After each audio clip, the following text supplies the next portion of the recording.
একটা মানুষ জীবনে ৫ বার হারে। একবার হারে সময়ের কাছে, একবার হারে টাকার কাছে, এরপর হারে ভালোবাসার কাছে, তারপর বন্ধুর কাছে হারে এবং শেষমেশ ওই মানুষটা হেরে যায় পরিবারের কাছে। একটা মানুষের জীবন অসম্ভব কঠিন।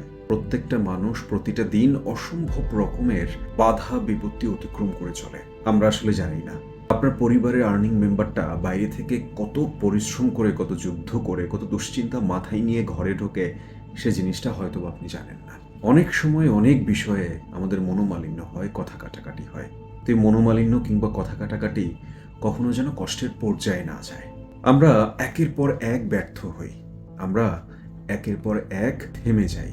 কিন্তু এই থেমে যাওয়া এবং ব্যর্থতার পর যারা উঠে দাঁড়াতে পারে, তারাই কিন্তু আসলে জীবন যুদ্ধে জয়ী হয়। অসংখ্যবার আপনার সামনে বাধা বিপত্তি আসবে, আপনাকে পেছনে টেনে ধরার মতো হাজারটা মানুষ থাকবে, কিন্তু আপনাকে এগিয়ে নেয়ার জন্য আপনাকেই লড়াই করতে হবে। পরিস্থিতি যতই খারাপ হোক, আপনি যতবারই ব্যর্থ হন, যতবারই আশাহত হন, ঠিক ততবারই উঠে দাঁড়ান। তাই জীবনকে ব্যর্থতা, হতাশা কিংবা অন্যের কথায় দমতে দিবেন না।